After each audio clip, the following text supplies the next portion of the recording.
ಇದು ಶ್ರೀ ಪರಶುರಾಮರ ದೇವಸ್ಥಾನ ಸವದತ್ತಿ. ವಿಚಾರ ಏನು ಗೊತ್ತಾ ವೀಕ್ಷಕರೇ, ಇಲ್ಲಿ ಪರಶುರಾಮರ ಗುಡಿಗೆ ಬಂದರೆ ಪರಶುರಾಮರಿಗೆ ನಮಸ್ಕಾರ ಅಂತ ಹೇಳ್ತಾ ಬರಬೇಕು. ಹಾಗೆ ಸಾಷ್ಟಾಂಗ ನಮಸ್ಕಾರನ ಮಾಡಬೇಕು. ಆಗ ಪರಶುರಾಮರಿಗೆ ಖುಷಿಯಾಗುತ್ತದೆ, ಹೆಚ್ಚಿನ ರೀತಿಯ ಆಶೀರ್ವಾದನ ಕೊಡ್ತಾರೆ. ಅರ್ಥ ಆಯ್ತಾ? ಎಲ್ಲರೂ ಹೇಳಿ ಶ್ರೀ ಪರಶುರಾಮರಿಗೆ ನಮಸ್ಕಾರ, ಶ್ರೀ ಪರಶುರಾಮರಿಗೆ ನಮಸ್ಕಾರ, ಶ್ರೀ ಪರಶುರಾಮರಿಗೆ ನಮಸ್ಕಾರ, ಶ್ರೀ ಪರಶುರಾಮರಿಗೆ ನಮಸ್ಕಾರ.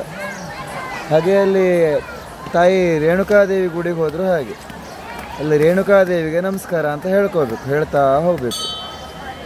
ಆಗ ಅಮ್ಮಗೆ ಖುಷಿಯಾಗಿ ಹೆಚ್ಚಿನ ರೀತಿಯ ಆಶೀರ್ವಾದ, ದುಡ್ಡು, ಕಾಸು ಎಲ್ಲ ಕೊಡ್ತಾರೆ. ಹಾಗೆ ಅಲ್ಲಿ ಜಮದಗ್ನಿ ಅವರ ಒಂದು ಗುಡಿಗೆ ಹೋದರೂ ಹಾಗೆ ಜಮದಗ್ನಿಯವರಿಗೆ ನಮಸ್ಕಾರ, ಜಮದಗ್ನಿಯವರಿಗೆ ನಮಸ್ಕಾರ ಅಂತ ಹೇಳ್ಕೋಬೇಕು. ಯಾಕಂದರೆ ಕೆಲವರಿಗೆ ಸುಮ್ಮನೆ ಬರ್ತಾರೆ, ಸುಮ್ಮನೆ ಹೋಗಿಬಿಡ್ತಾರೆ, ಸುಮ್ಮನೆ ಬರ್ತಾರೆ, ಸುಮ್ಮನೆ ಹೋಗಿಬಿಡ್ತಾರೆ ಕೆಲವರು. ನಾನು ನೋಡಿದ್ದೀನಿ.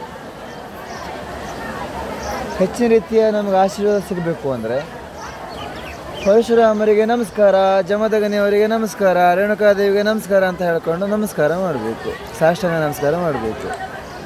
ಆಗ ದೇವರು ಹೆಚ್ಚಿನ ರೀತಿಯ ವರನ ಕೊಡ್ತಾರೆ. ಆಯಿತಾ? ಹಾಗೆ ಹೆಚ್ಚಿನ ರೀತಿಯಲ್ಲಿ ಇದನ್ನು ಶೇರ್ ಮಾಡಿಕೊಳ್ಳಿ ನಿಮ್ಮ ಸ್ನೇಹಿತರಿಗೆ ವಿಡಿಯೋವನ್ನು. ಮತ್ತೊಮ್ಮೆ ಹೇಳಿ ಶ್ರೀ ಪರಶುರಾಮರಿಗೆ ನಮಸ್ಕಾರ, ಪರಶುರಾಮರಿಗೆ ನಮಸ್ಕಾರ, ಶ್ರೀ ರೇಣುಕಾದೇವಿಗೆ ನಮಸ್ಕಾರ, ಶ್ರೀ ಜಮದಗ್ನಿಯವರಿಗೆ ನಮಸ್ಕಾರ. ಮತ್ತೆ ಸಿಗ್ತೇನೆ.